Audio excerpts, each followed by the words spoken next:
the Guru Parris. I want to thank everybody for joining us this morning. Oh man, I don't even know why that came out there. Oh, we know why it came out. Man, It's the same reason you closed that door when you knew she was trying to get out of here. Want to be sure you got a chance that to. that ain't what I'm talking to her about. Drop that Guru line. No, Did you catch that, Michelle? that ain't what I'm gonna talk to her about. What is all of this? How you spell her? I'm gonna talk to her about. What's going on? I was. My wife asked me. She said, "Were you listening to Michelle in the afternoon?" I'm going, "Oh no, I wasn't in the car, and I was doing some other stuff." Whatever. She said, "Well," what? she said, "It got hit." I said, "Oh, it did?" And she said, "Yeah, Michelle and Meech, they were going at it." Oh, because I used your little line. So then she said, and she quoted you. I said, "What she say? What she say?" She said, "Ain't no victims, just volunteers." I was going, I hope she did it in context. I did not. I know you just mad. Because I always put a qualifier on it. Because I'll be like, no, there are times when there certainly are victims, but it fit the moment. So just for context for that quote, I used that quote when I decided that I was going to run for alderman, and they're kicking my very behind, and I go victim mode. I volunteer. Take what you get when you step forward and volunteer. That's the context of that quote. Yeah, well, I didn't use it like that. I know you didn't. Same thing. He picked up the phone. He dialed the number, knowing who's on the other end. Yeah. Oh, you said So to him. Okay, yes, they will as well. Yeah, he did voluntarily call you to call him. Because I went on. In fact, I did use it in that context. Okay, thank you. I did because I went on to say I did, and I actually said I didn't call you. I literally made the phone side. I went back and looked at the video last night. Can I give you a quote I used to use with my supervisors? Please. And then you're gonna throw it in her face when she uses it again. At least she did attribution. She did do attribution. Okay. So as long as you attribute. Really? Is that a word? As long as you attribute. You are it too. Attribute. Yeah, it's a tribute. Yeah, but I said, look, give the ulcers, don't get them. I like that. Yeah. I like that. Give the ulcers, don't I'm all get forgiving. them. Because folks will have you in the hospital. I believe in up with them and their nonsense. Right. You getting the ulcer and they sleeping like a baby at night. No, what's wrong with that picture? You give them, don't get them. So anyway, phone lines are open. 414. I'm sorry. No, go ahead. No, what you gotta say. No, go ahead. Do your thing. 414-444-5250. Well, may I ask, because I wasn't in studio. May I ask? No, but I want to ask you. It's about you. Oh my God. What was the whole rudeness of it all? What was the whole piece with you and Meech in the first place? What were y'all talking about? What brought it on? It's a long story. Pimping. That's essentially that basically pimping. Yeah, that's what it came down to. Oh. Talked about learning recently that there's a number of questionable activities happening across the street from the radio station in the late evenings. We had people telling us that that potentially a number of young girls they were being saying that at the, trafficked, prostituted at the balloon release. Right. That's what. And so people were saying we need to pay attention to what's going on right in our own backyard. One thing led to another. And of course, Meech calls in and says that 85% of girls that's in the game are being recruited by women for women kingpin pimps. So that's basically, I'm paraphrasing, but that's what it came down to. And it got a little heated because then, I wouldn't listen to him because I was like, hang up on him because that number is ridiculous. And then he sent me a text telling me if you would keep your big mouth shut and listen. Just shut up. No, not just shut up. Your big mouth shut. Your big mouth shut up. So then, Did you point out to him you get paid to talk? I did. I said that's the whole premise of being a talk show host. So, then he gonna text me, you see, that was off the record. That was between you and me. Oh no. he was wrong for that. He was wrong for that, Michelle. Oh, you said it. Don't send me nothing crazy if you don't want me to tell it. Like, no, you gonna talk slick to just me? No. So anyway, that's how it all got started. But I want to ask you about something before I go. I thought about you instantly when I saw this. So there is a former NBA player. I don't know him. Kwame Brown. He was the number one overall pick 23 years ago. Washington Wizards. No, LA Lakers. Yeah. Oh, he was a buster. I think it was the Lakers. Yeah, it was the Lakers. So I'm gonna have you. So was he a buster because of his playing ability or because of his personality? Yeah, he never panned out. It was a waste of 7 feet. Okay. Kind of like tractor trailer. May he rest in peace. Buster Douglas, but okay. Buster Douglas had one great fight. Again, never quite panned out after that. No, it did not. So he went on, a little tirade yesterday talking about Kamala Harris. Oh, no, he didn't. And he said that he believes that Black celebrity gatekeepers are shaming people into voting for Kamala Harris. And he told viewers that Harris won't be, quote, paying nobody's bills with your skin color. So he called out Ricky Smiley, who talked about folks not supporting Kamala Harris and why. So I just didn't know a lot about this dude and who he was, but he said, anytime you have a man jump on TV or jump on his radio show and coerce or tell his followers to follow or unfollow Black people that don't like Kamala, what if the Black people were voting for independent presidential candidate Cornel West? Or that doesn't fit his narrative. He went on to point out how inflation is at an all-time high. It is not. And he doesn't believe Harris is going to fix that for Black Americans. He said, when you talk about real situations, people are not concerned with somebody being Black or not. You're not paying nobody's bills with your skin color. Kamala Harris is not going to help get your bills paid just because she's Black. Wow. So that really caught me off guard because when he said, when you're talking about real situations, nobody's concerned about you being Black. But when we talk about, George Floyd, Breonna Taylor, when you talk about overrepresentation in the correctional system, when you talk about access to resources and, what comes to communities of color and pollution and environmental concerns, like all of those in some way, you always mess with me about it always leads back to slavery, but many of those things do lead back to race. We dump and pollute in areas that are heavily populated by Black folks, brown folks, communities of color. So to hear this brother say, I just was like, I don't know this dude. So I just wanted to ask y'all, like, do you know this cat or?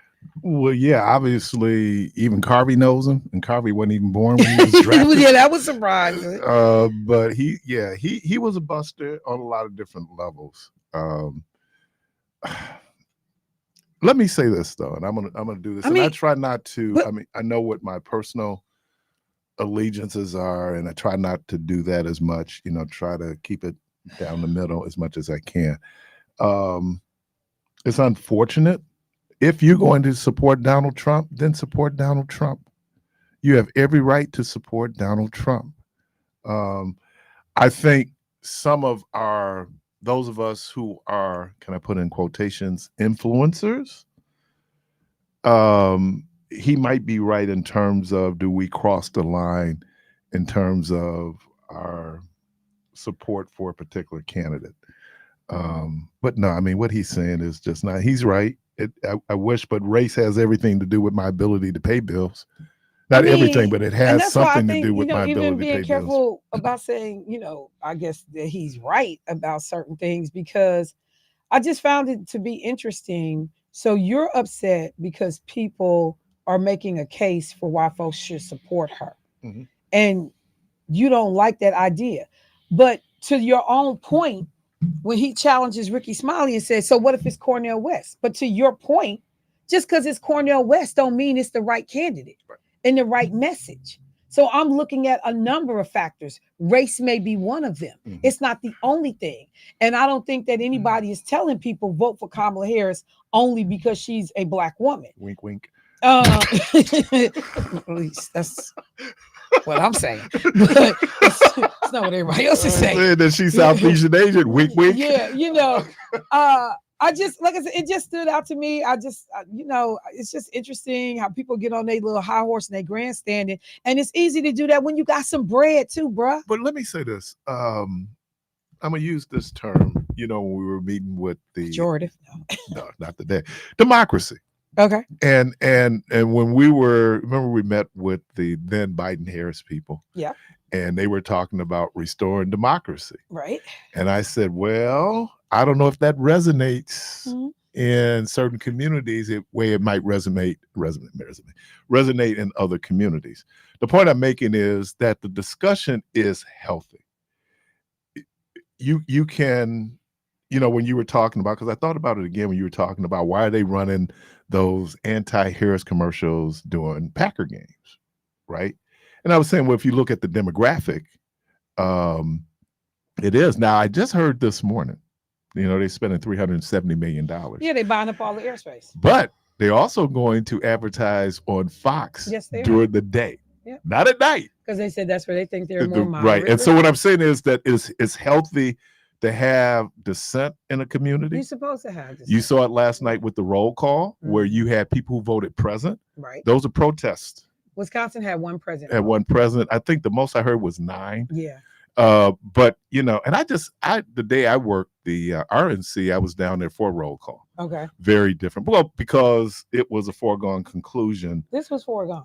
Yeah, that it was going to be. So it was more, and I think this is why they allow people that space to be able to get up and. All I know is Wisconsin needed to check the optics on their roll call because it was, except for you can see that little bit of a spot where David Crawley was standing. New Hampshire had more black people in the picture. Yeah, Wisconsin looked bad. Like literally, I looked at. Rhonda said, "Is that all the 5 people that live in black people live in New Hampshire?" I'm telling you, Wisconsin, that was a bad look. DPW, Governor Avers. Was that who was that? It was a bad look. Was that Crawley? That was David Crawley. Okay, that was DC, yeah. And you barely could see him only because we know him. We know like, oh, okay, that's DC, but. It was way too many white folks standing around that mic. It did not look representative of the city and definitely of the Democratic Party. But even New Hampshire, did you see New Hampshire? They had, it seemed like, I said, that's all the black people in New Hampshire. Hey, they brought them all. They brought them all. They brought them all.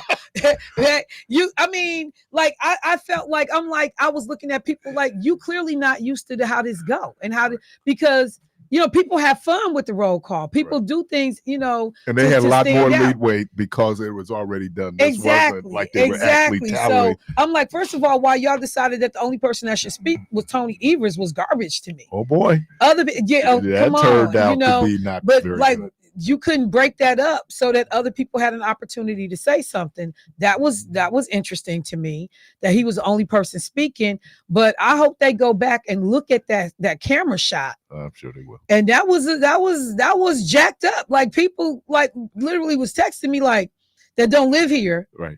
That don't live in Wisconsin was like, man, the hell going on in Wisconsin? That's a bad moment. And then I wish somebody would tell Tony Evers on his team that it's not cute when you want to sound like a country hick. What did he say? What's the little phrase? Madison. What is not Madison? He tries not to use profanity. But whatever it is, just like saying holy mackerel. That mess ain't that ain't cute. That's not endearing. You making us look like some hicks with that foolishness. Great line from the Obama speech. Which was? He said that those plaid shirts. Yes. That's not a political consultant. That came from his closet. Yeah. It came from his closet. And I said, we were just talking about political consultants putting people in plaid shirts. He said, but not for him. That actually came from his closet. And I'm glad that he said it because I laughed when he said it because I'm like, it's because people like can see through some of that stuff. Like we know when we being sold an image or, a message. And and that may very well be Tony Macro. That may very well be Tony Evers, like that's how you talk. But bruh, you be making us look country as hell on TV. We're just regular folks up here in Wisconsin. Cut that out. Cut it. That was like when they tried to put that blue shirt. The salt of the earth. Yeah, when they wanted to put Scott Walker and his ignorance wanted to put that blue shirt out at the airport. You don't get that crap down, this blue jean shirt. Like we are more than this. And so I was so outdone by the whiteness of that mic Okay. and all of that look around it, outside of little David Crawley and then Tony Evers. I felt bad for him because like moment. and the excitement of it all. I get it, and so I'm not knocking him for not being able to even like say her last name right. I'm not I knocking wonder who you. the one president was from Wisconsin. I don't know, but it was just one. Yeah, but I don't knock him. I don't knock him for it. But what I do knock you for is number one, not thinking the optics of that microphone. And then after you see what everybody else has done, like what y'all got to say about that today? Because it looked crazy. And I see Tennessee spotlighted Nat X. Hey, you saw that afro. So Nat X, I kept thinking, you remember when Chris Rock used to do Nat X? And they was just like, here come Nat X. Yeah, you saw it, and he had on a Cajete cloth tie. You saw that necktie? He was like, but the brother that was before him, because there were the three, right? They're part of the Tennessee three. Yeah. Okay, so the brother before him had me thinking. He said Tennessee, the home of 7 HBCUs. Yeah. So I had to count them. So here I got them. Lemoyne Owens in Memphis, Lane College in Jackson, Tennessee State in Nashville, Fisk in Nashville, American Baptist in Nashville, Knoxville College, and Meharry Medical School. Yeah. That's like the 7. I actually know these because of the HBCU college fair that Senator Taylor and State Rep Myers do. Because I didn't know, like, when they said we had, was it not 132 HBCUs, whatever that number is, I thought this was the craziest number because I didn't know Knoxville was an HBCU. I was going to go to Knoxville College. I had no idea. So so I appreciate that education, but he was also, I thought, making a point too, because when you look at the land grant colleges that are being impacted and Republicans trying to come in and take over these universities by attacking their board of regents or directors, like, just reminding people how many HBCUs we got in this one state when we start talking about the attacks that are being leveled at HBCUs. So but the down to the Cajete cloth tie, he had it on. So I looked at Wisconsin and I was real disappointed as an African American in this state, like the lack of diversity at that mic and the only letting Tony Evers speak, it just wasn't a good look, man. And then you speak and you fumble. Like, you fumble. Again, I get it. I appreciate it when they said, come on, Tony, you can do it. Come on, Tony. But damn, I just had that. Who do that? Damn. Who did Lord Evans. I was doing that. And it's interesting. I know Keon would have got a kick out of the music for the roll call. Oh. The music. And he would have had some complaints though, because he'd have been like, "Oh, they could have played." Blah, blah, blah. But yeah, he would have loved. Let me do this complaint though, DJ Cassidy. What you complaining about? He should have done some go-go for DC. Yeah. Now, I mean, he picked a nice song, but I kept thinking, go. You need to do in the butt. You need to do some Chuck Brown. But you know what? Look, the boy's a genius. Yeah, he laid it down. He laid out, there were songs out there, and I'm going like, yeah, and then like the interest, because when he did Don't Stop Till You Get Enough. Michael for Indiana. Yeah, let's go. Indiana. I mean, you could tell from the music which state we was getting ready to go to. Like the minute do, you already know, like, oh, we over in Cali. And like but I'd say that classic moment of Lil Jon and Raphael. Oh yeah. So that's why I said, for the people who criticized her for having Megan Thee Stallion at the rally, know the room.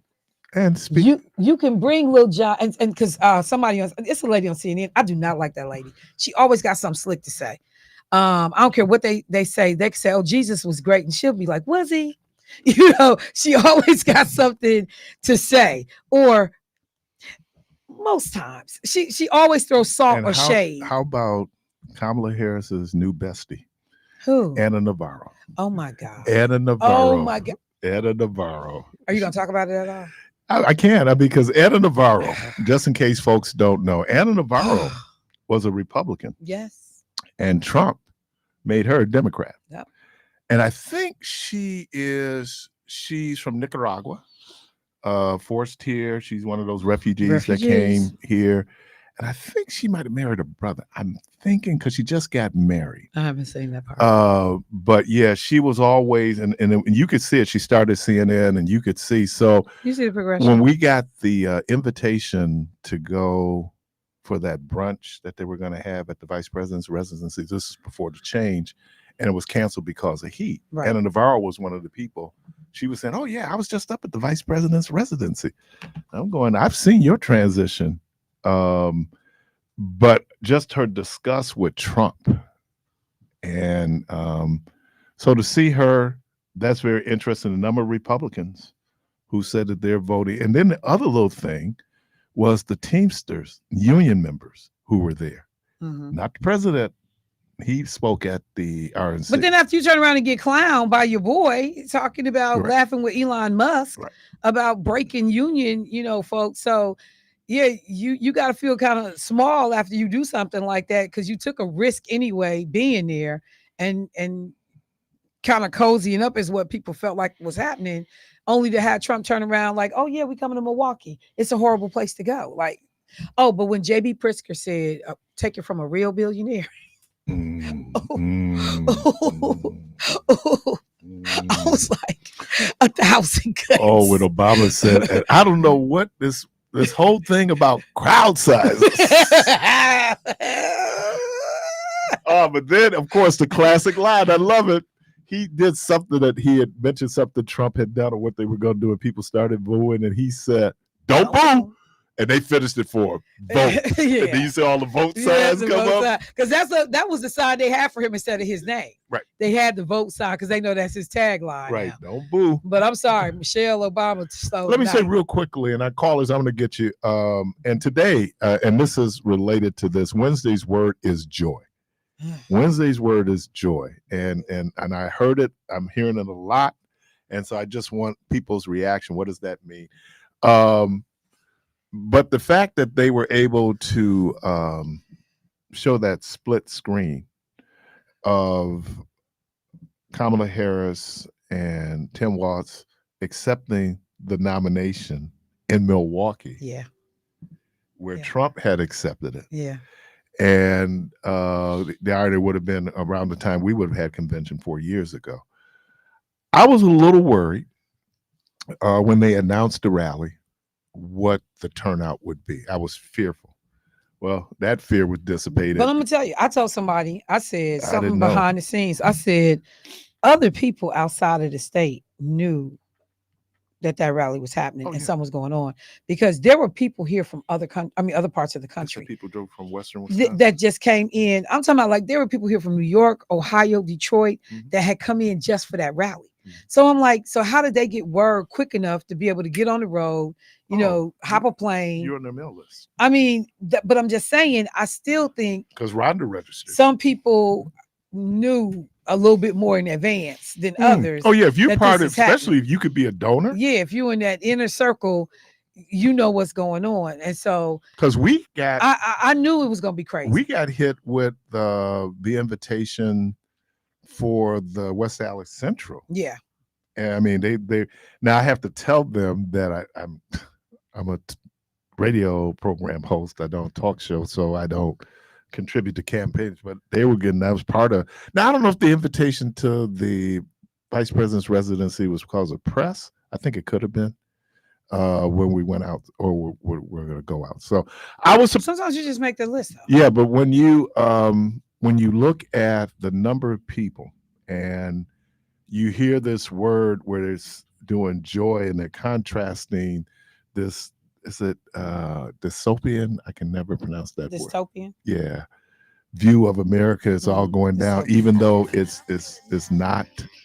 Yeah, inflation is down to 3%. No, it's not. It's at 3%. At a low. It's at a low. Yeah. They pointed out border crossings are back to where they were during Obama's time. Even JD Vance's, crime, and they was like overall crime numbers are down. And that gets us to Malcolm Gladwell, who says that when you look at certain types of crime, look at the age, like the millennials, or look at the boomers, and you will see that they will have a spike in crime, but then when that group gets older, it drops. Now, there's some other variants that go into that, So the perception now is not really the reality. And with shock radio, shock television, 24/7 news cycles, you'll see something. Always, as I always allude to the Sherman Park situation, and people thought this whole city was on fire. That's You what would it have looked thought like it when was we was in Martha's Vineyard. right. It looked like We Watts, turned on the TV. People call one like gas station. Milwaukee is on The fire. fire. And we turned on the television, and that scene, we literally, And our because they mouths- kept running that loop. it looked crazy. It I didn't know looked what to, and I live in Sherman Park at the time, so I didn't know what to expect. And when that was the got first back time I home. saw Keon in person. Are you serious? That was the first time I saw her. I always heard the voice. That was the first time I saw him in person. Really? I heard the voice and I go, that's Keon. That's the dude I hear on the radio. Talking crazy. You're listening to Community Voice. George, I'm going to get you right after the break. Sorry, man. Me and Michelle went a little long. I'm blaming it on her. We'll take a quick break. We'll be right back.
George, again, thank you for your patience. Welcome to the program.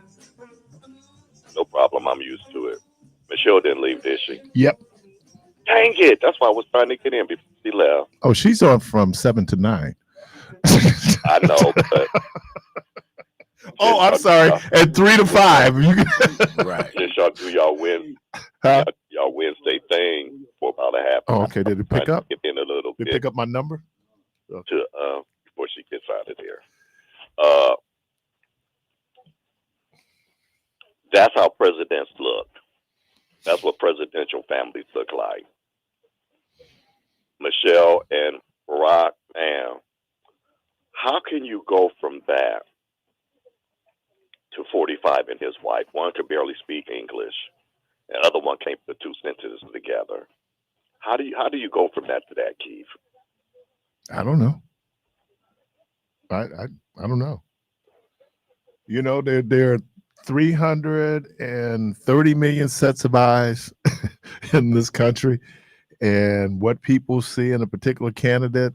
I mean, I think we project ourselves. I think it's aspirational when you look, like for me anyway, when I look at Barack Obama and I realize that, he is literally African American, and me being African American male, I could see myself in him. And I think that that's what you get. I think there are people who see themselves in terms of what Trump describes to them as who they are and what they should be. So it's hard to say. Can we just be honest, and everybody just be honest? Now, I can't speak for these black brothers and sisters that support this cat, but these white folks, Keith, is pure racism, Keith. Okay. They're using the same old playbook of fear. The only difference that they're doing right now, Keith, instead of black faces right now, they're replacing them with brown faces. It's only different. Okay, can I do devil's advocate? I know you are. You know what, man? Sometimes I be wishing let your inner Michelle come out, dude. Like let my inner Michelle come out. No, let me the devil. Let me Satan. Let your inner Satan come out. I be wanting you to come on, Keith. No. The point I was going to make though is, I said this in past election cycles. Fear is a motivator, and here's where I'm going to go with this. Motivator. Huh? It's a big motivator. Right. So they kept it the chain so long. So when you have people who are being feared, have a fear of being replaced, right? You also have where on the other side of the coin, people are people are promoting the fear that Donald Trump is an existential threat to democracy, right? He is. Okay, but there's a fear. And trust me, there are people out there who are going to not exploit. They're going to use that fear. There was real fear. Part of why Joe Biden was probably getting so much support, even though we realized that, his skills were diminishing, was the fear of Donald Trump being elected. And for a lot of people, that was going to be the motivator for them to get up and vote because they weren't feeling enthusiastic, right? And so now you have a situation where you go, okay, but that fear, which gets us now to Wednesday's word, because you're hearing this a lot on the Dem side, is this idea of joy. Keith, I don't think his skills were diminishing. I just don't think, I don't care who you are. We have a caller that calls on the air. When somebody's like that, it's hard to, because now you're just screaming back and forth, because anything that you're trying to say, they're not listening. And they just come at you with nonsense, stupid stuff. And it's hard to talk to people like that, and it's hard to reason. But when he doesn't have to do that, Keith, he's just as intelligent and speaking just as plainly as anybody else. When you go up against the guy evil, and it's just plain evil, Keith, when you go up against that, because Kamala going to have to come with her A game, because he's going to do the same thing, because that's the only thing that he knows how to do. So I want to see how she's going to come back, because he's going to try and over-talk her. He's going to look stupid. So I'm very curious to see how she's going to come back to. Well, I think it's very interesting. I don't care who you are in the Republic. He did the same thing to them. Right. But what I'm saying is that if she stays disciplined and just let him be him, that contrast. See, part of why Trump was able to get over was in that debate in June, you had the contrast. And Biden looked more debilitated than Trump did, and Trump lied through the whole thing, but we weren't focused on that. We were focusing on how Joe Biden was looking. And so all I'm saying is that if she just stays on point, stays on message, stays disciplined, look, the only person who's happy and when you're wrestling with a pig in the mud is a pig. And so if you want to get down at that level, what you're going to do is he's going to get you off of your point. Stay on point. Stay disciplined, keep moving. Because so you don't think Hillary did don't you think Hillary stayed on point and stuff? She did, but Hillary brought some other baggage that Kamala Harris is not enjoying right now. So I think that the difference between where she was, she made some missteps in the campaign. By not coming here. I'm sorry?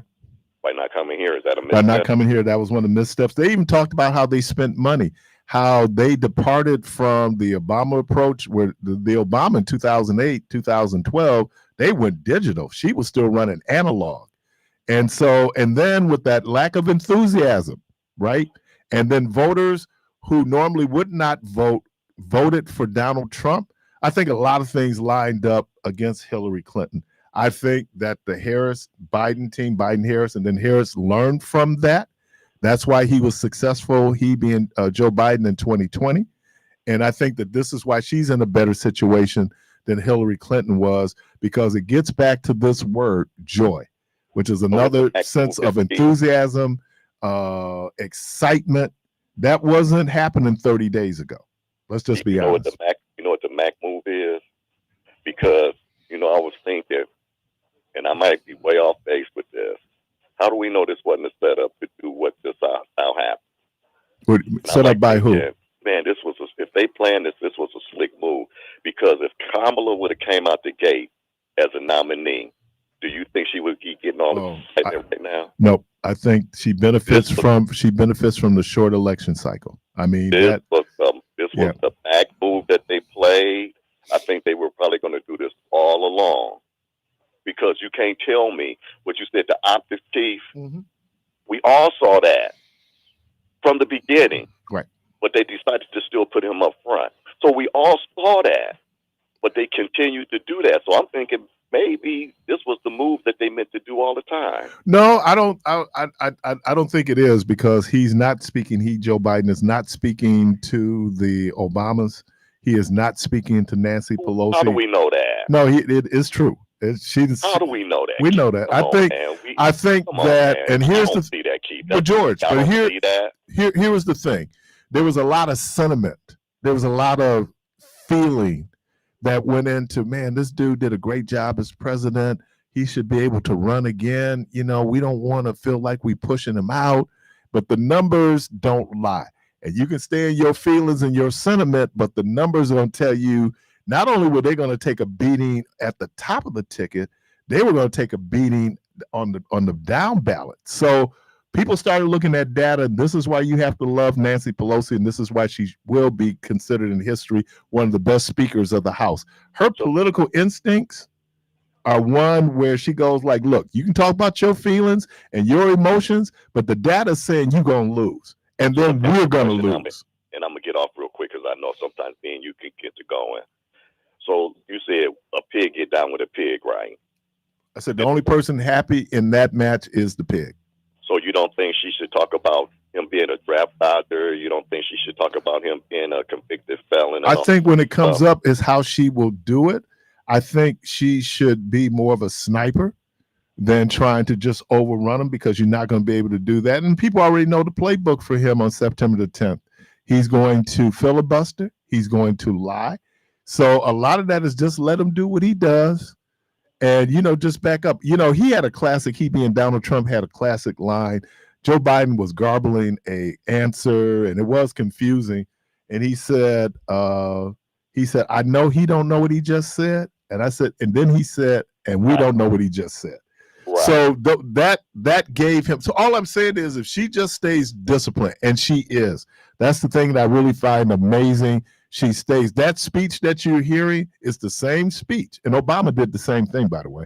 It'd be the same speech she did at every stump, right? Every stop. Here's another reason why I say this is racist too, Keith. How can police officers around the country back a felon that they saw an attack on their other officers? So, Keith, Keith, we still got a long way to go in this racist country. These white officers, majority of them, because I was going to ask Michelle, maybe you might know, do they take a vote and then they say, okay, the majority of us want to support him, and that's how they do it? So how do they decide that the police union is going to support them? Do they take a vote on it? I don't know how that decision is made. I think it would depend on the union and how their structure is. We should not be surprised that police unions would be supportive of someone like Donald Trump. That's not surprising. I mean, it is what it is, and it's what people. I was watching a piece on I'm gonna the hang up LA. while you All right, talk so appreciate you, the man. other get in. Thank you. On the LA rebellion, and they pointed out and they started talking about the history of the Los Angeles Police Department. And they said that it was purposeful for the Los Angeles Police Department to go south to recruit police officers. During the Great Depression, they had gone to places like Oklahoma because those people, and a lot of those people were displaced to recruit police officers, right? There was a certain mindset that they were trying to capture, a certain part of their culture that said that we want people there who would have a hostility, whether overt or quietly, against black and brown people. So I am not surprised when you hear about people have talked about the possible infiltration of police departments by Klan members. There are some folks who are cops just because of how they view the world and how they view the people that they police. So no, I'm not surprised that a police union would come out and support Donald Trump. It is the rare police union that would ever come out and support a Democrat. Period. The only time you saw that would be local machine politics, like in Chicago, where Mayor Daley had the machine. Cops were part of the machine. They were part of the patriot system that they had going on. So that union would come out and support a Democrat. But when you look at police unions as a general rule, they're not going to come out and support Democrats. If you look at the race for governor here, those police unions supported who ran against Evers. It's been that long. I'm trying to remember who ran against Evers, but they supported him. So it's not surprising. Caller, welcome to the program. Hey, good morning there, my brother. How you feel this morning, kid? I'm good, man. What's happening? Ain't nothing to it. Debo, good morning. Hey, I'm not going to be a VIP like George on this call and everything. I just had a hypothetical question I've been pondering on. Vice President Harris is the current vice president. That's correct? That's correct. Okay. And so when she wins in November, this fall, when she wins, I just had this question, like I said, it's a hypothetical question. I know the president can serve for 2 terms. Is that correct also? That's correct.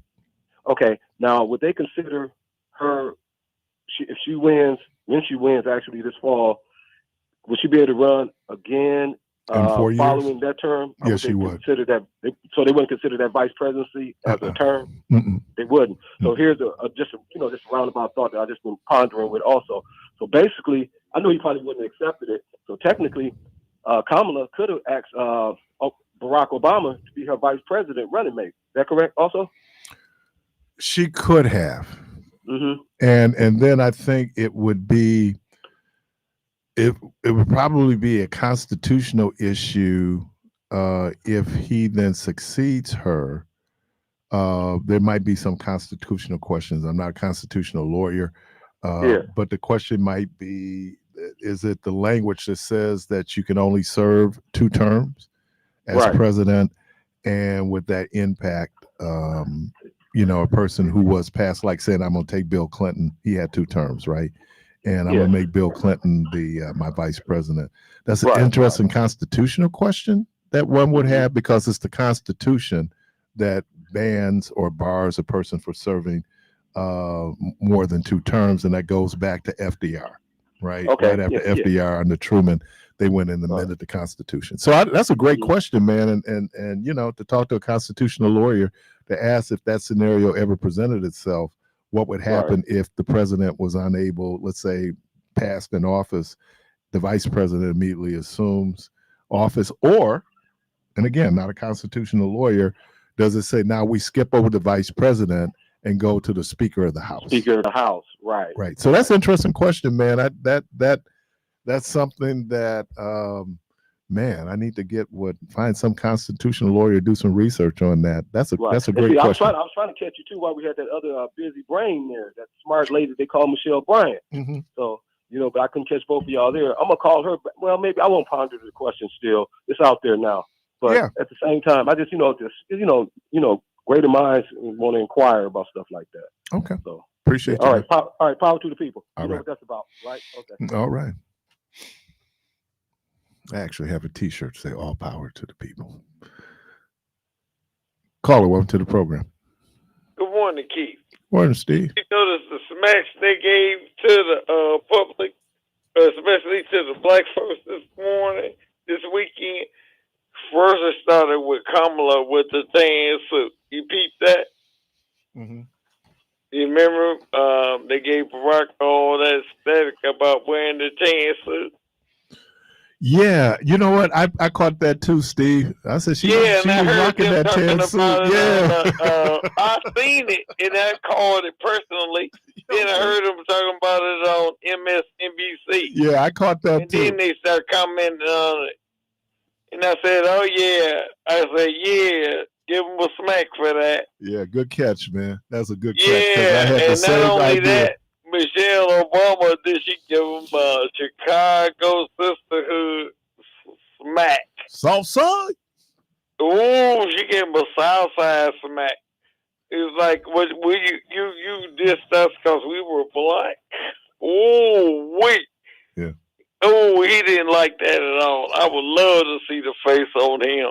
Someone was saying that she was considered, and they did some internal polling. And even though she enjoys a certain level of support as the former first lady, some of the polling indicated that she would have a very difficult time running for president, that so many negatives would come out. So that was fascinating. There was a lot of calculation that went in. Well, she had big arms too. No, what they said was that, and they said that it was one of the knocks against Hillary Clinton as well, is that she's not very likable. Who, Michelle Obama? Mm-hmm. Yeah, that's interesting. With who? People just they're not like upfront, just somebody that you feel you could approach. Right. They're not likable. I think what they talk about is after the day. I don't think so. Well, no, I think that they were talking about, remember when George Bush was running and said he's the type of guy you want to have a beer with. People like George Bush, hated his policies, but personally, you liked him. Personality-wise. Right. Eric Vaughn used to always talk about this with Scott Walker. He said one of the more amiable, nice people to talk to. You'd love to have a conversation with him, might even sit and have a beer with him. It's the policies that was the problem. Mm-hmm. So right. I think it's the same thing in terms of, and that whole likability piece, people kind of go like, well, that shouldn't matter. It does matter because people are voting for you, and it helps that they like you. So then they will vote for you. I don't know why people try to dismiss that little thing like it don't matter. It does. You can have like great name recognition, right? Everybody know your name. What's attached to your name? Everybody knows Donald Trump's name. So but there's a whole lot of negativity that's attached to Obama because of Michelle. No, it was whether or not Michelle Obama would be able to, with some of the things they had identified as negatives, be successful. You're not just having a person run to run; they're in it to win it, right? And so all those data points that people look at, and people say, yeah, they do matter. There's something that they use on television called your Q rating. And your Q rating is how people react to when they see you, because it's visual, right? The higher the Q rating, that means the better people perceive you. So when you look at morning news shows and see who's doing morning news shows, who's doing afternoon news shows, and who's doing the 10 o'clock news. A lot of that is based on all these folks will tell you that's why appearances are so important when you look at media. Now, let me give CNN credit.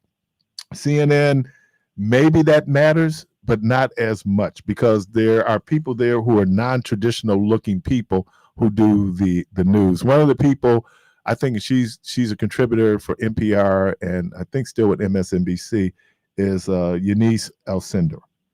When you see her, it is not that classic, and I put that in quotations. Now I read you. I read you now. I see Eunice all the time on those stations. Right. But I got you. Right, but if you look at Fox, look at all the women on Fox. Mm-hmm. There are no women that deviate from the Fox model. They're going to be thin. They're going to be blonde. They're going to be white. So Harris Faulkner is the exception, right? And their little spots come in. Right. So, but that goes back to Roger Ailes in terms of how they present themselves to the public. But when women, and here's the other thing, you will rarely see a woman on the set at Fox News in pants. All right, you're listening to Community Voice. The phone lines are open. Again, Wednesday's word is joy. Wednesday's word is joy. People saying that Harris Wall's campaign is running a campaign filled with joy. Interesting observation. We're going to take a quick break. We'll be right back.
All right, welcome back to Community Voice. Caller, welcome to the program.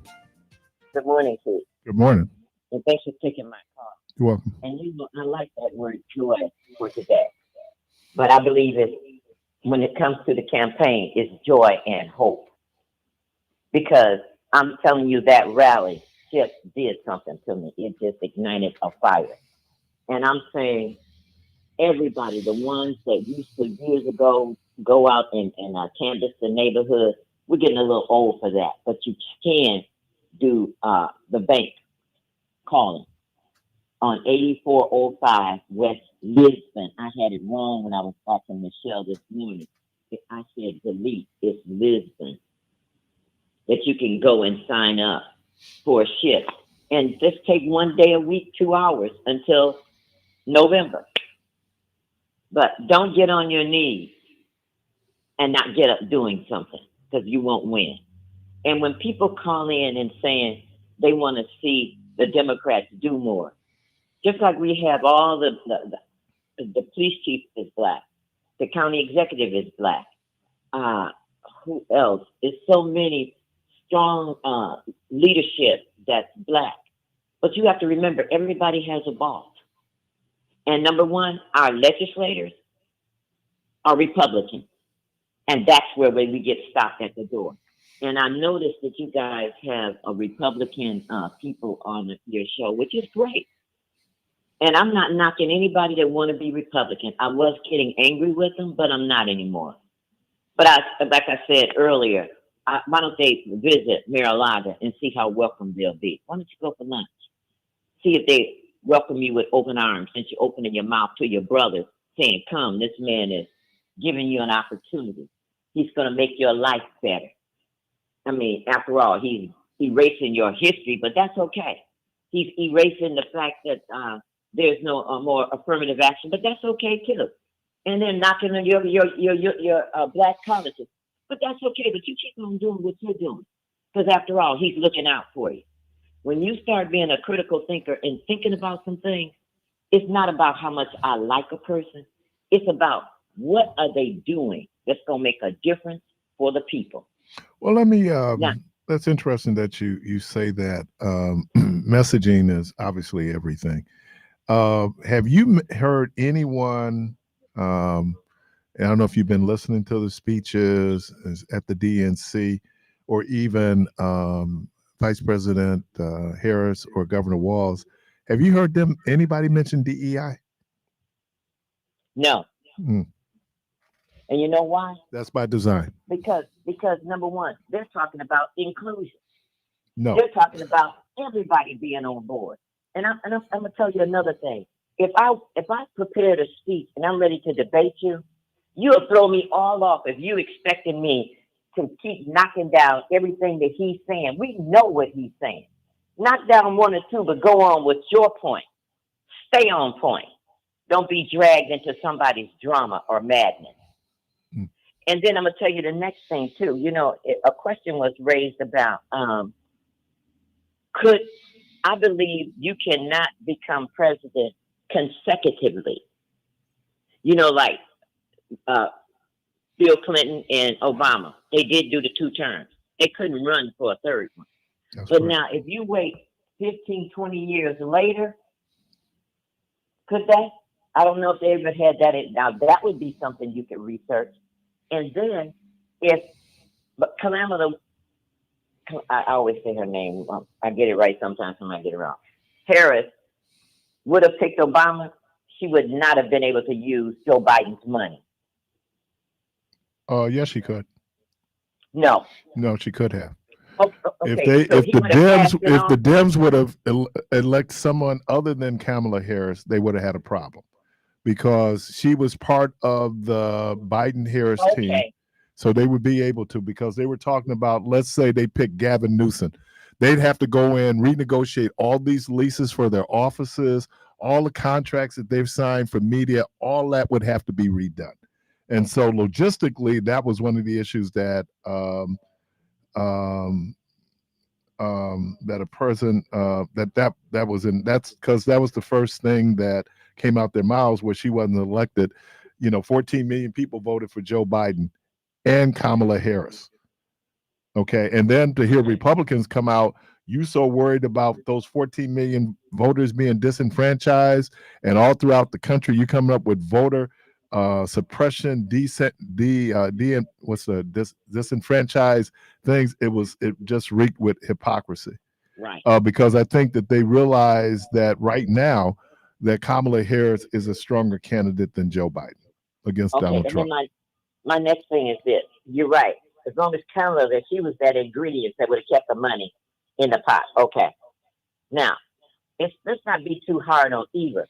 But I think, wasn't Eva a little bit on Biden about his age too? Yeah, I don't know if that was an age thing as much as it that was. happened to him last night. Yeah, I think that it was one of those things that he just got excited. Got excited. You're in the middle of all of that, and people get up and go like, "You should be able to." Yeah, okay. Not only you doing it in front of 15,000 people, you're doing it to millions of people watching on television. And there were some other people that fumbled a little bit too. But I think they always focus on the older people. But it was so much excitement. I could see you getting off point a little bit. But I'm telling you, if we get out and work this thing like we're supposed to, I think we could possibly do something. And I'm going to feel good about it. I'm like this. If I put all my effort and do the best job that I can, I'm not going to feel bad about losing. But I will feel bad if I've done nothing and I lose. Thank you for listening to me. Have a great day. All right. And just to kind of refer to what you were talking about and the brother who had called in and asked a question, the 22nd Amendment to the Constitution is the one that limits the number of terms that a person can serve as a president. So let me just read. This is taken from the Constitution. No person shall be elected to the office of president more than twice, and no person who has held the office of president or acted as president for more than 2 years of a term to which some other person was elected president shall be elected to the office of president more than once. Kind of made sense. Okay. All right. Caller, welcome to the program. Hey, good morning, my man. You know, there has been, I think, one president or two that has run for a third time. Now, had something happened tragically, or something happened in Joe Biden's presidency, and Kamala would have took it over, she would have still been able to run 2 times. That's after. Correct. That's correct. Right. She would have. So if she would have took it over in the middle of 2 years, she still would have been able to run and then run again 2 times. But right. Listen, because the key word here is elected to president. Correct. Right. And she was elected vice president, assumed the office. Right. It's just language, baby. It's just language. Well, it's important language, though. It's important language. Very important. You know something? I'm listening to brothers call in, and they keep saying this word racism. And see, the thing is that they so racist that they don't know how to inject racism systemically. So they just holler out racism. Do you understand that black folk is prejudiced? We are getting behind that lady, not we, because I'm not getting behind that lady just because she's black. And my question is, do we have any? Can I add one other thing, Meech? Sure, go ahead. And she's not Trump. Okay, go ahead. Okay, she's not Trump. Let's hope she gets Trump. Because for some people, you could have ran a Reese monkey, and they weren't going to vote for Trump. So well, we understand that. Okay, we understand that. I mean, you can say the same thing about her, right? But listen, right. Is there any black folk, qualified, real black folk in America that we could run for presidency? See, what the thing is that the elite are afraid of is that when you take a guy like me or you, or even a Tom talking Negro, and you run him, but if he's been raised in a household where the mama and the daddy see what's going on, and you're always constantly being reminded of how we've been treated unfair, it's dangerous to put even the Tom talking Negro in office. But if you take one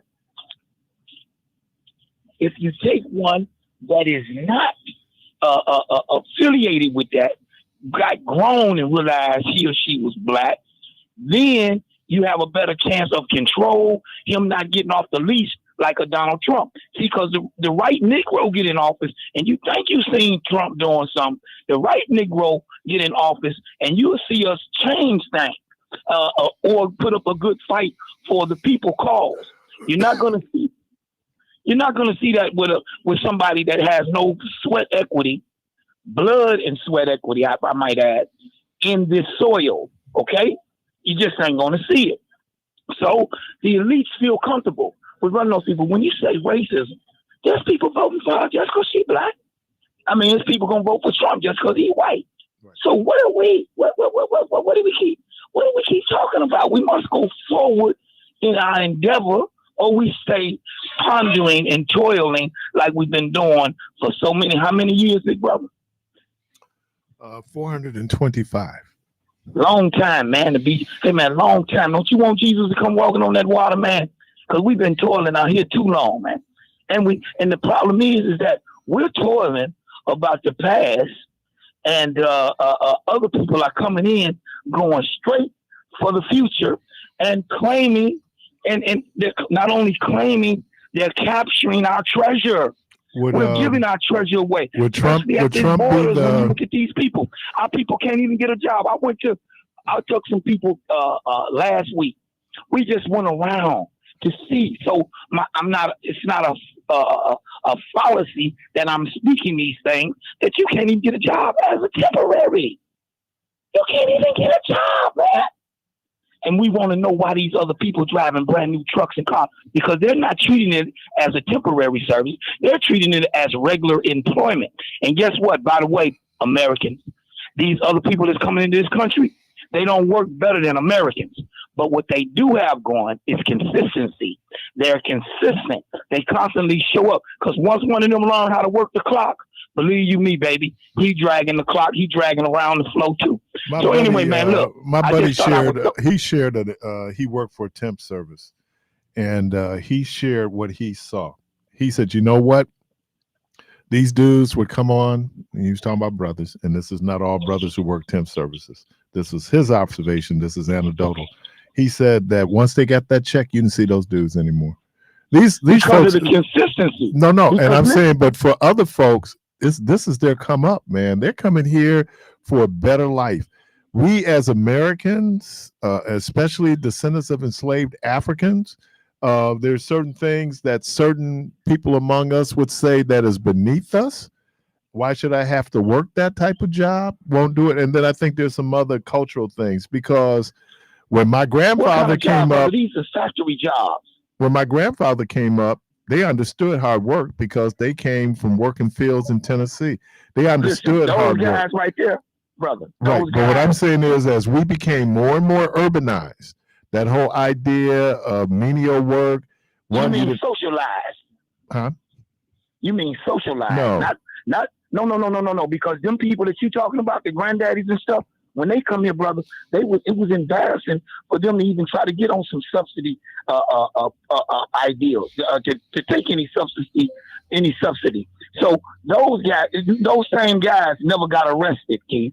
Those guys never had a mug shot. Those guys understood, stay out the way of the white man, because he might not only just lock you up, he might beat you and kill you. See, they had that. But the more we become urbanized, like you said, really socialized, it is what it is, man. Well, I say that because there is something. Common has a song called "The Corner." He does with the Last Poets, and in that song, he alludes, and I'm paraphrasing now. He said, "Look, my generation ain't used to doing those 9-to-5s. We used to standing on corners, putting work in, and so there's a significant portion of the population who that's what they see. They didn't understand because you didn't get up and see it. Part of why you probably got up, go work hard every day was you saw somebody in your house getting up, going to work every day. That goes back to the socialization. Right. And so if you grew up in a crib where people get up to go sit on the porch, you think that's normal. And so then that becomes your normal. We are either the victims or beneficiaries of our environment. And so what is created in that environment, how you view work, how do you view responsibility? How do you hey, look, brother, how do you view it if there's nothing in the household to That's review? my point, that's my point. Okay, what's the point? That's my point. I'm agreeing with you, is so what we see. So you have a generation or generations now. You had generations who, for a lot of economic reasons, were forced to go on public assistance, right? That was an economic decision that people had to make, that the kids got to eat. And so you did that, but then it opened up the door for some of the other social determinants that then could happen with poor people. I said, you need to be careful when you talk about how we talk about poverty, because we tend to racialize poverty. Listen, brother, we are pretty much removed from that, besides this subsidy in the food stamp era, the food stamp deal. And guess what? They done cut Negroes and poor white folk off of food stamps almost down to nothing again, because they had to make room for these illegal aliens. No, a lot of the assistance people got during COVID ended. No, we're talking about, brother. We're talking about now. And you're not eligible. Let me, Meech, I did that for 25 years. I know you work down there, right? Right. So I know the law and I know the policies. People who are not documented, right? You have to have a green card in order to possibly be eligible for some benefits. Now, what people have done, and thank you to the Republican Party, is talked about those people who came in seeking asylum. Normally, they would be put in detention centers, but Greg Abbott decided he was going to send them, and Ron DeSantis, they were going to send them to these so-called sanctuary cities, where the federal government still had to provide food and shelter until their asylum claims had been addressed. That's what that is. So when you hear people talking about, oh, they're putting them up, that is not the case. And many of those folks would even go to that. A lot of those folks were released to other people who are already in the country. And here's the other thing. They had something like an 85% show rate when it came time for their hearing. So the misinformation that's been put out there about what's happening with the people crossing the border. I'm sorry about saying million. They're trying to find over 33,000 youngsters right now that hasn't reported back to their court. Who were separated from their parents at the border by Trump. We talking a lot of these people are teenagers. They come into the country. Those people, they are unaccompanied youth. Those are the people we're talking about. And look here, a lot of them coming in here pregnant already. Okay, whatever. How do we stop this madness? Whatever. I mean, that's what protect. Well, hold on. When you say that, because I hear people talking about the whole anchor babies, they're just coming here to have babies. You know what? That's a benefit you had because you were born to U.S. citizens in the U.S. You get natural citizenship. If your mama might be an illegal, but if you're born here, you're a U.S. citizen. That's just the law. Okay, well, what about That's me the and Constitution. What about me and you? Well, do you know that we had to amend the Constitution, one, to end slavery, and then to do something called this whole natural born citizenship, that if you're born of American citizens and if you're born in the U.S., you are a natural born citizen. We understand all that stuff. But at the same time, if you're coming in and you're abusing that particular amendment, and what is the matter? Do you know the most violated immigration thing isn't people crossing the southern border and now Canada? It's the people coming here on visas. Wait a minute, Meech. People coming here on visas and overstaying their visas. That's right. Okay. That's right. So matter of fact, that ain't the border. Those are people who legally entered the country. I'm talking about all the immigration. Even hey, look here, the Russians, but you know what? Some of them can come in here without a green card, like the Australians. Some of those people don't even need a green card to come into this country. If you're from those European, you get a green card when you're looking to either be able to work in the country, or you're coming and basically going to try to apply for citizenship, and that would depend on what country you come from because it's 2% of the population. Poland just got theirs. Well, you don't even got to have one to come in this joint. A visa? You just come on in. You ain't got to have one to come in, brother. No. If I'm just coming to visit Disney World, I don't need a visa for that. Well, where they come in and they never go back. Okay, that I just said that is probably the most abused immigration issue we're dealing with. People overstaying visas. That's right. That's right. So listen, man. So it's not the border. And by the way, hold on, Meech. Here's a fact: border crossings have dropped to the level pre-Trump. Brother, you don't believe that when I yes, I do believe it because they're able to show it. And here's the other thing, and here's I know because they were talking about the number of people who have been bused. That's supposed to be a violation. They're supposed to be killed right there. No, they're not, man. That's not how we go. If you go run in their country, I bet you they're going to shoot you down. Well, that's why we're not in that country. I appreciate you, man. Caller, welcome to the program. Boy, facts are a stubborn little thing, aren't they? Good morning. Racism at its best, Keith. Huh? That's racism at its best. Why do you say that? So you didn't hear anything he was just saying? Oh, I heard everything he was saying, but why do you characterize this as racism? Who does he talk about when he says illegal? I'm assuming he's talking about Hispanics, Latinos. Okay, and you had to point out what? That the number one probably immigration violation is people staying beyond their visas. So he did kind of back up a little bit, but what about the Russians that's coming over here? What about the Chinese and all the other ones that's crossing? Well, but if they come in illegally, that's a different piece. Because their skin is white. Well, no, it's the quotas. There's a quota. Like us, where white people were indentured slaves, but they could run away. Right. Okay, and they could blend in. We couldn't. They could also earn their freedom, and we could not. And so it's easier to pick them out, like I said earlier, Keith.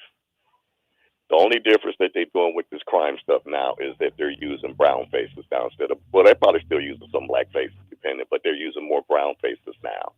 And so when you say that, and I sent you something last week because he was arguing about these tampons that's in the Minnesota, right? That's not true.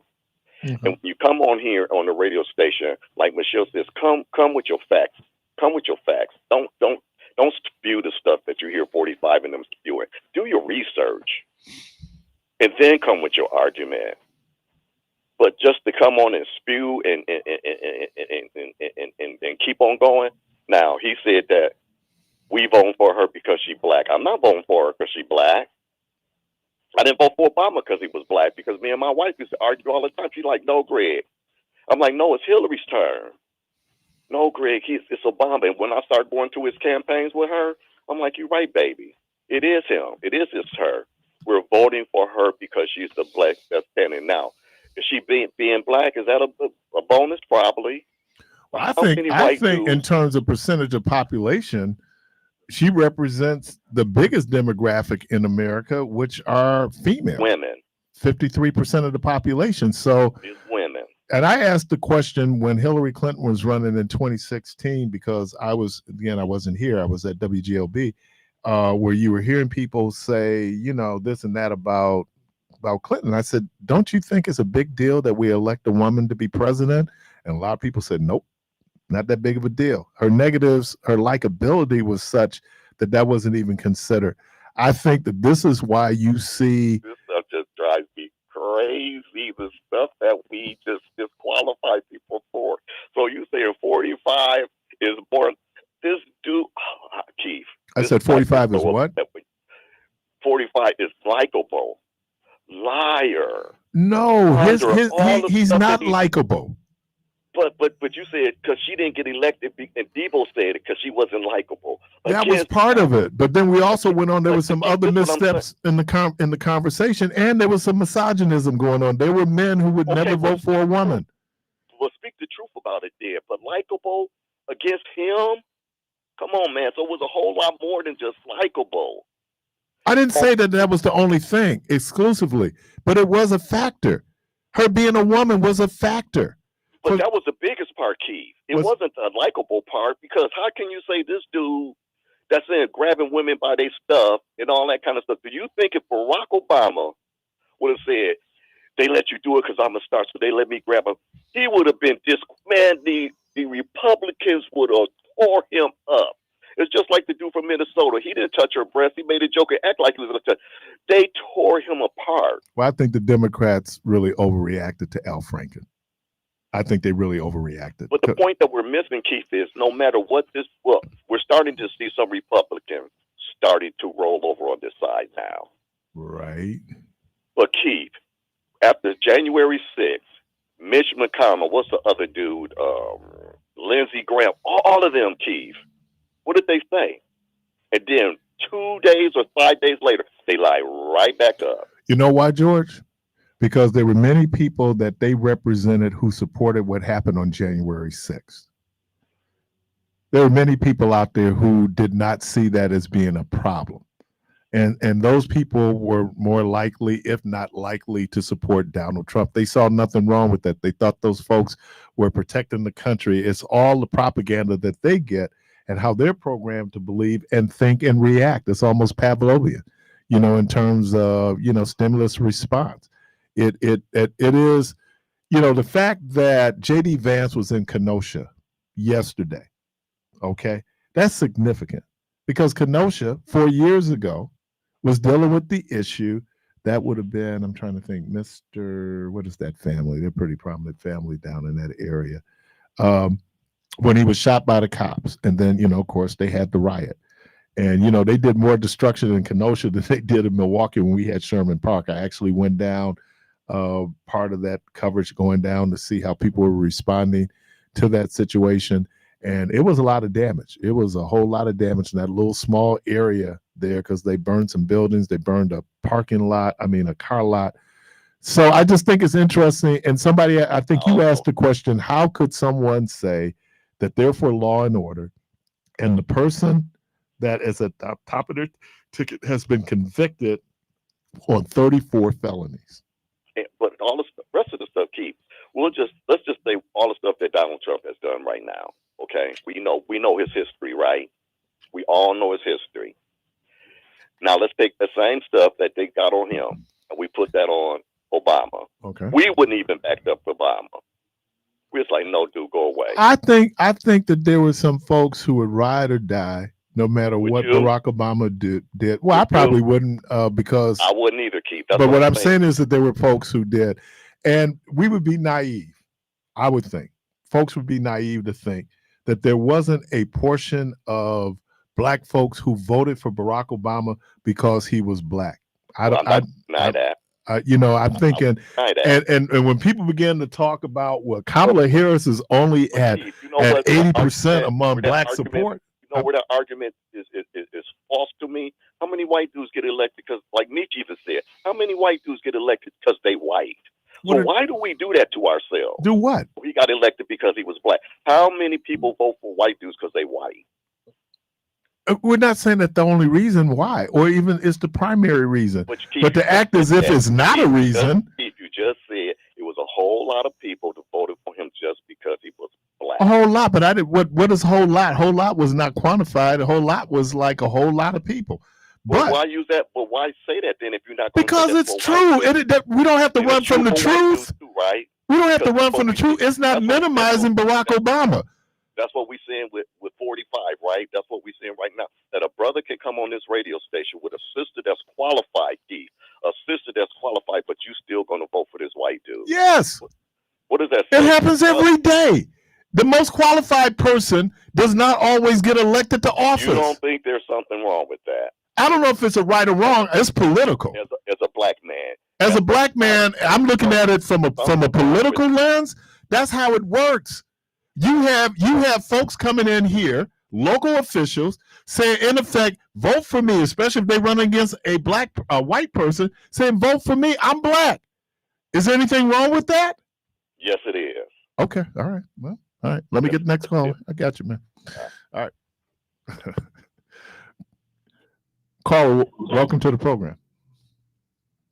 Good morning. Okay.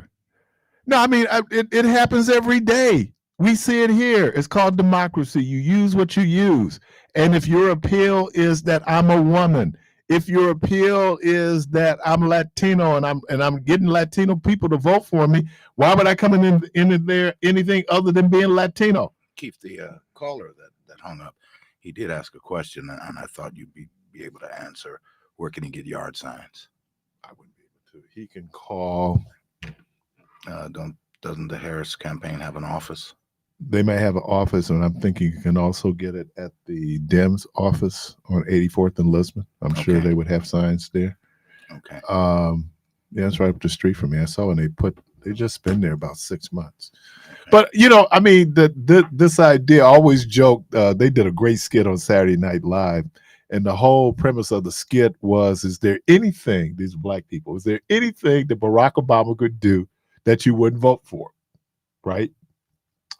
And then I think Al Sharpton was doing that show, and they said that there had been a major drop in black support for Barack Obama. They said it went from 98% to 96%. Now, there were some black people who did not support Barack Obama, of course. But I'm telling you, whether you voted for him or not, the overwhelming majority of black folks was supportive of Barack Obama because Barack Obama was black. I mean, that doesn't minimize what. And I would always ask the question: give me 3 things in 2008 Barack Obama ran on that convinced you to vote for him. He didn't even have to do a platform for some folks. Now, some people are more serious, and that's where you get into the Tavis Smileys of the world. You get into the who's my guy who's running for president now? Cornel West of the world. You know, these guys who took very personal offense. Now, let me say the consistency of Cornel West. Cornel West said this. He says, as a prophet, as a black prophet, he has a responsibility to speak truth to power, even if the power or what's representative of the power is a black person. Okay? Now, that makes you unpopular among black people because they feel like, because Al Sharpton made a calculated decision, I will never publicly criticize Barack Obama. Now, if you're a journalist, and he doesn't call himself a journalist, but if you're sitting out, you got to go like, but if Barack Obama was wrong, look, Barack Obama lost a significant amount of Hispanic support because he was known as the deporter in chief. He deported more people up until probably Donald Trump in this country illegally than any other president prior to him. And that caused a certain level of angst among the Hispanic community. So, you know, yes, people do it. I'll vote for her because she's a woman. I'll vote for her because she's my sorority sister. I'll vote for him because he's my frat brother or he's in the Masons. It's all these things. And then we might get to, well, what's your policy? Okay. I admired the brother who called in, who said he went to the rally and he was saying, I don't need the show now. I need to hear some policy things. Okay. That is a person who, and I don't want to use the word sophisticated, but people who are more politically involved, more politically aware, right? Because you have these four stratas. You have the powerful. These are people in power, the power seekers. These are people running to unseat the people in power. You have the political, which is where most people are. I vote most elections. I'm nominally aware of what the issues are. And then you have the apolitical. These people may or may not vote. They don't care, right? And so it really depends on where you fall in that little spectrum of where folks are in terms of understanding this whole thing about, and that's what I was saying to Michelle, it's called democracy, right? And there are the benefits of democracy, but there are some detriments to democracy. Because sometimes, because of majority rule, the wrong folks can be elected to rule because it's called democracy. And all those things that factor into people either showing up to vote, how they're going to vote when they show up to vote. The fact that we had 30% or close to 30% statewide of the people voting in this August primary is significant. And they said it's some of the highest totals in almost 60 years. That could be a bellwether, I think that's the word, in terms of where we're going and what November's turnout is going to be. Because it looks like now we're going to have high voter turnout in November. Now there's 86 days left to the election. A lot can happen. But if we're following the current trends right now, there's an enthusiasm on the Democratic side, and they're calling it joy, where people are motivated to get up. Because there was going to be some people who they might go vote. Maybe I'll go vote. And these people might normally vote. But again, as DJ said, he wasn't feeling either one of them. And that's real. And those of us who get all condescending with our so-called maturity, you should be able to make that decision. Okay, that's me. But the reality is that there's some people who view the world differently than me. Now, if you look at the enthusiasm, again, I was going like, okay, is it just one of these fleeting moments? You know, she did well, 15,000 in Georgia. She did 15,000 in Philadelphia. She did 15,000 in Michigan at the hangar. We were here when the first rally she held after she was designated to be at the top of the ticket was held here in Milwaukee at West Allis Central High School. They had about 3,000 people there, and they had turned people away. The gym was packed.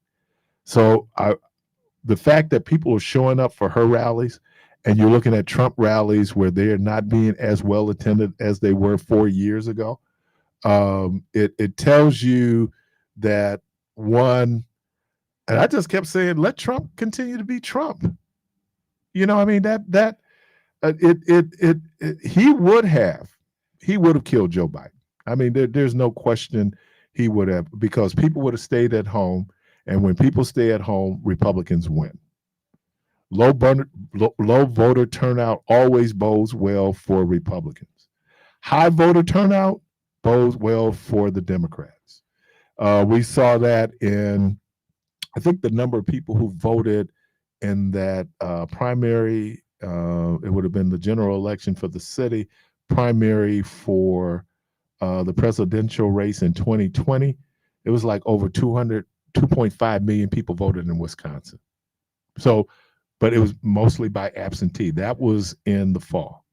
And then you saw an uptick because almost the same margin of victory that Donald Trump had in 2016, Joe Biden had here in Wisconsin. So Donald Trump won by 22,000 votes in 2016. Joe Biden won by 20,000 votes in 2020. And again, a whole lot of people in the city of Milwaukee didn't show up to vote. So if you have a strong turnout in Milwaukee, it's going to have enormous impact on the total number of votes that could be cast either for Kamala Harris or for Donald Trump. That is, but you know, when we talk about this idea, joy, happiness, what people were feeling, and I do know, and I can say this for certain, that it was, if you were a Democrat or if you were Democratic leaning 30 days ago, you were already looking at 2028 because you figured it was a lock. And even though people weren't saying that publicly, privately it was being expressed. And then the greatest expression of how a person feels is their behavior and actions, right? And so you're already getting that people said, I'm not going to sit this out. I'm going to da-da-da-da-da. Oh, okay. Not hearing that now. And I was kidding Michelle. How can you go and tell your black mama that you're not voting for Mamala? Just go and share that with her. And just see, because real talk, my mom she calls her the Harris lady. The Harris lady. My mama's aware of that. My mama's 89 years old. So yeah, it is, but these things are okay. I mean, these are factors. It's okay. Call, welcome to the program. Yes, good morning. Good morning. Can you explain to me where does the pride come from with the slave mentality that people actually want to be a slave and vote for somebody who refer to them as a basement dweller? There's not enough love, chaos, and sugar honey iced tea that I would shovel, that I would have to swallow my pride to have the slave mentality for some master. Can you help me understand that with black people? No. Because they don't even have that kind of pride with their own people that they want to let's not say black people, Al. That's everybody. That ain't everybody. There's some black people. Well, let me not say black people. Okay. Let me take that back. I'm sorry. Don't go there. I'm just gonna say a couple of group of black, a couple group of some of our own people. Okay. Because I don't understand why do some have so much pride in the slave mentality? Because I ain't gonna have pride in no mentality for anybody who's gonna look at me as a basement dweller, somebody who say something that's rude and disrespectful. I wouldn't even have that much pride for Jesus Christ. And if he said it, I'm gonna say it 100 times even worse. But why are we trying to understand the ununderstandable? That's such a word. We try to. There's some people gonna go against all logic and reason. Don't try to understand it. You just gotta keep moving. These folks can't move people off their squares. They can't get you distracted. Sit over. Why ain't you doing this? No. You keep pushing. It's on them. And maybe something will happen that their mind might get right, but you're not gonna get their mind right. I mean, I'm not gonna get their mind right. It's just not. So why get frustrated about it? I ain't frustrated. I mean, I'm not frustrated. I was just trying to find some logic because they say, well, he's the best thing for the country. There's no logic in that. because they say he want to make America great, but the same America that he want to make great won't even give him a loan. So obviously, if his own people don't like him, how can America be great when it was already great before him, his mammy, and his daddy? I just was trying to find some understanding, especially with some of these religious evangelists and these religious people who always want to talk about old school morals and values. But when you open a closet door and you see all these failed relationships, abortion, STD diseases, big white papers coming from the Department of Health to their house, and all these other things that don't nobody got nothing to say. But I just wanted to find, just wanted to ask. No, I think you asked a question, but and take it from a guy who did logic twice. Some things are just illogical. I mean, and we try to get meaning out of it, and we really can't get meaning out of it. And I'm going like, why am I'm not tripping because 8% of the African American population is going to support Donald Trump. We should be talking about the 92% that's going to probably be supporting Kamala Harris. It's like a party. I ain't tripping on the dudes who ain't here. We got to go on. Yeah, and I understand that we should push forward, but sometimes I don't try to pick their brain, but I know when it comes to wisdom and growth, I just try to understand their brain box and see what's going on with them circuits upstairs. Try to see. And Al, there's the exceptional Negro. I have coined this term for the exceptional Negro. This means everything to everybody except me.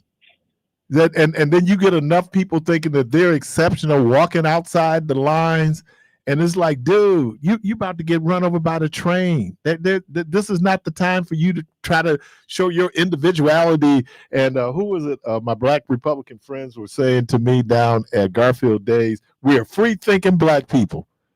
No, you're not. You ain't free, because if you was free-thinking, you'd be thinking, and then you'd be thinking about who you supporting. And with all the freedom in the world, and one of these things one should have is a certain level of wisdom. But God, I mean, it's so obvious. I mean, the contrast is just so obvious. But here's what drives people, Al: power. Don't underestimate the drive for power.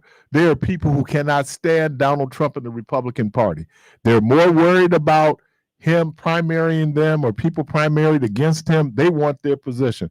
So they'll do what they have to do, and they will privately criticize, dude, but publicly they know they do it with a price. There's a price for that. So that's why you got a lot of people who are going like, especially when you become the elected official. Someone talked about Mitch McConnell, Lindsey Graham on the day of January 6th. Oh, Trump got to go. This is crazy. Trump got to go. Well, Mitch McConnell and what's my guy?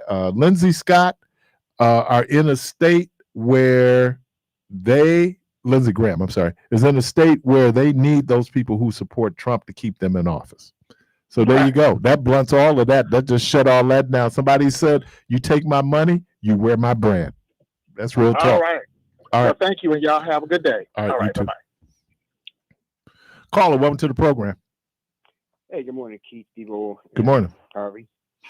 Real quick, on your personal opinion, how do you think the outcome of the 2025 presidential election will be? This one coming up? Yes, sir. I'm not going to say. You're not going to say. You're not going to say based on what? Well, I'm going to say why I won't say, because one, we don't know until election day who's going to win. I agree. I'm looking at certain things. I'm trying to see after the convention what that bump will look like for the Harris Walls ticket.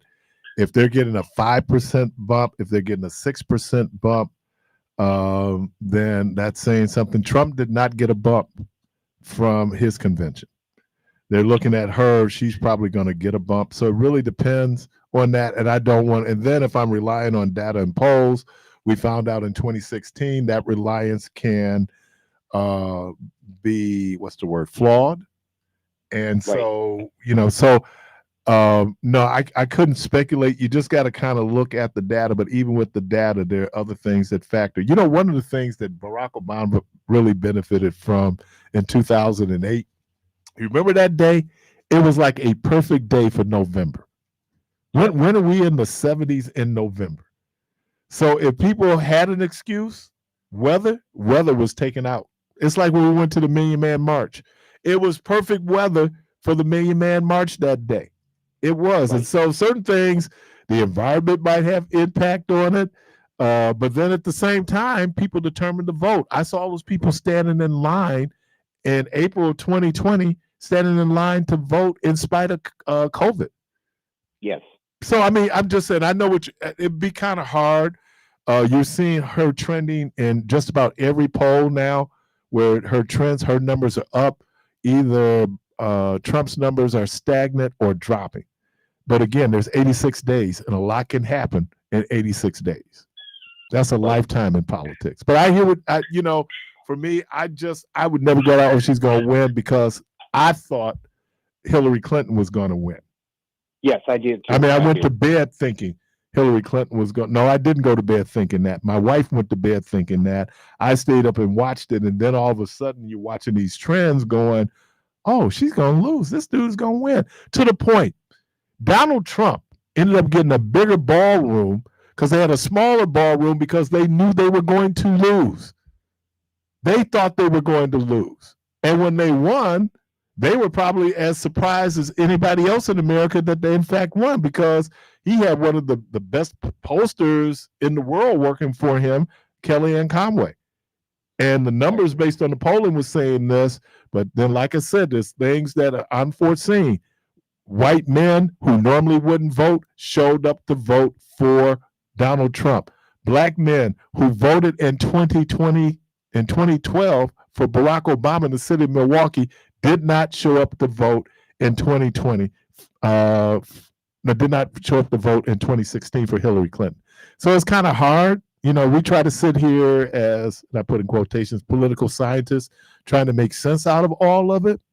But once you get past the data, there are all these other things you cannot control. You cannot control the weather, right? Yes, that's true. So things, and you say, well, that doesn't matter. Oh, yeah, people are more apt to go vote on a sunny day than they are on a rainy day. Yeah, that's true. You have brought up a lot of excellent points.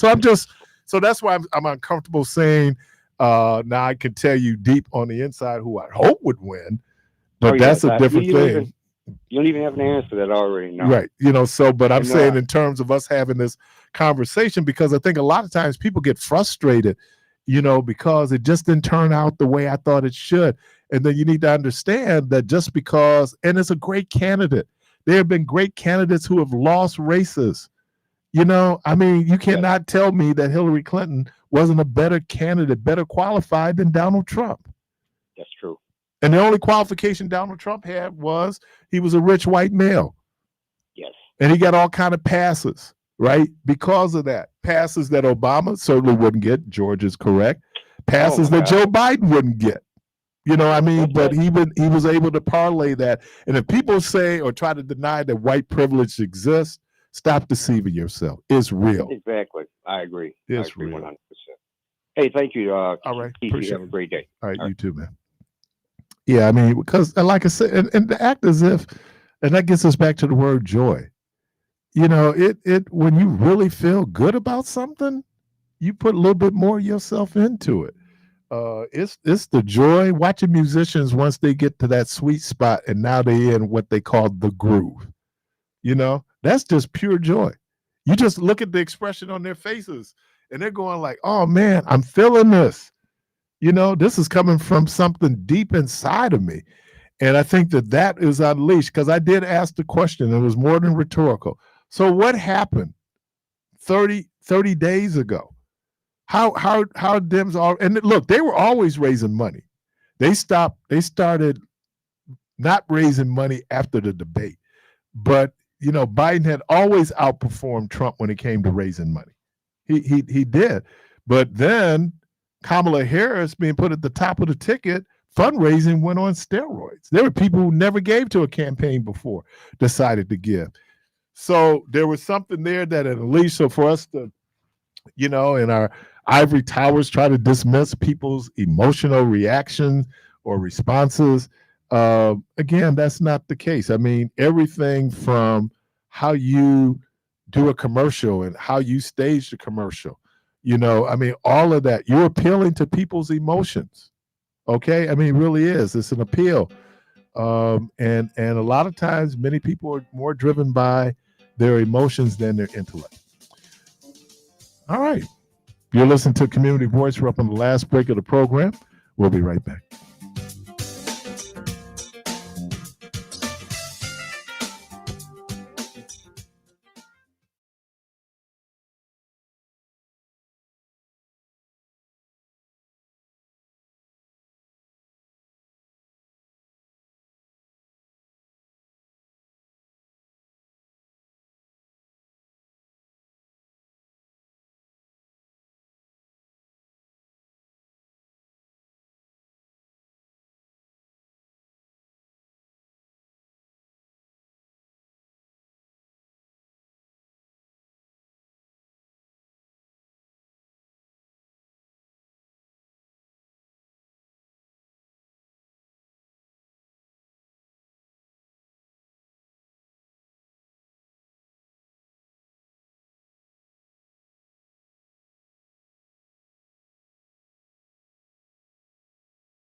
Welcome back to Community Voice. And I was thinking, I was just here thinking about what George had said to me when he said, you should let your inner Michelle out.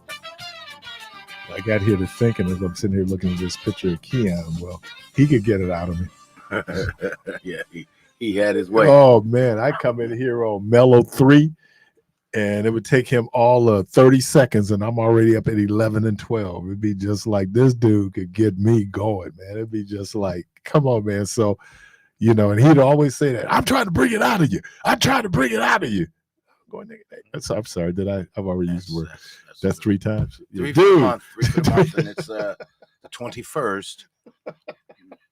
You never get this close to your quota, man. I know. What's going on, man? That's a direct quote. Oh my God. Oh Lord. But yeah, he would be pulling it out of me, man. It'd just be up here. I'm like, I'm arguing with this dude. I kind of do the religion thing a little bit, Yeah, I do get to church on Sunday. I'm sitting there arguing with him. Like, come on, what is that?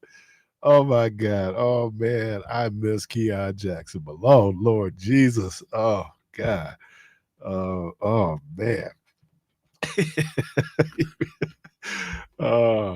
We was talking about I know how to get him going. I knew how to get him going. I would just I would refer to the creator as she. As she, yeah. Oh.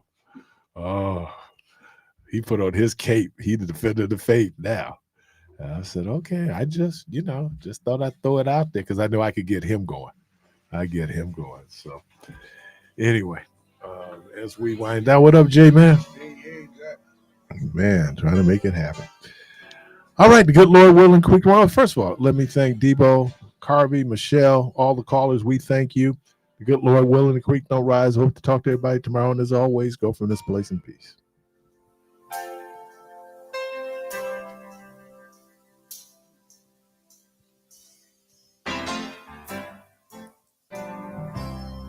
Father, open our eyes